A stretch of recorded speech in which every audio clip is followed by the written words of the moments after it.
हम सलाम करते हैं ईरान के सर्वोच्च नेता अयतुल्ला खामनेई साहब को, जिन्होंने अपनी आपकी तरह अमेरिका के आगे घुटने नहीं टेके, बल्कि उन्होंने शहादत को गले लगाया और आपने अमेरिका के आगे घुटने टेकने का काम किया।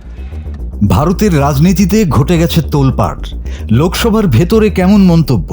স্পিকারের সামনেই যখন ইরানের প্রয়াত নেতা আয়াতুল্লাহ খামেনির প্রশংসা শোনা যায়, তখন ঝড়ের গতিতে ভাইরাল হওয়াটাই স্বাভাবিক। কিন্তু কে এই সাংসদ, আর কেনই বা তাকে নিয়ে সোশ্যাল মিডিয়ায় চলছে তুমুল যুদ্ধ? ঘটনার সূত্রপাত লোকসভায়। সমাজবাদী পার্টির সাংসদ আনন্দ ভাদুরিয়া এক মন্তব্য করে বসেন।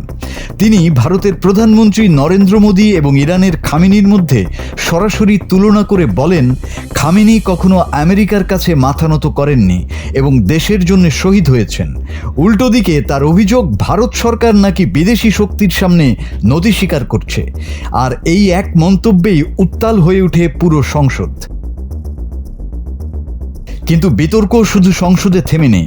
বিজেপি নেতারা মাঠ কাঁপিয়ে এর প্রতিবাদ করছেন। তাদের দাবি, একজন বিদেশি নেতার প্রশংসা করতে গিয়ে দেশের প্রধানমন্ত্রীকে অপমান করা কোনোভাবেই মেনে নেওয়া যায় না। এর মাঝেই যুক্ত হয়েছেন কংগ্রেসের ইমরান মাসুদ এবং পিডিপি নেত্রী মেহবুবা মুফতি। তারা খামেনির মৃত্যুতে শোক প্রকাশ করে ইরানি রাষ্ট্রদূতের সাথে সাক্ষাৎ করেছেন। এতেই জল আরও ঘোলা হয়েছে। অনেকে প্রশ্ন তুলছেন, ভারতের অভ্যন্তরীণ রাজনীতিতে বিদেশি নেতার প্রভাব কেন আসবে? কিছুদিন আগেই ভারতের আমন্ত্রণে নৌমহড়ায় অংশ নেওয়া ইরানি যুদ্ধজাহাজ মার্কিন হামলায় ডুবে যায়। এতে হারায় ৮০ জন নাবিক। এই ইস্যুতে ভারত ও ইরানের মধ্যে কূটনৈতিক টানাপোড়েন শুরু হয়েছে।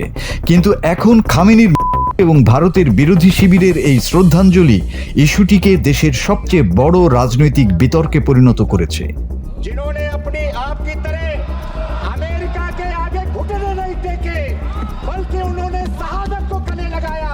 মাসুদ হাসান, বাংলা টিভি।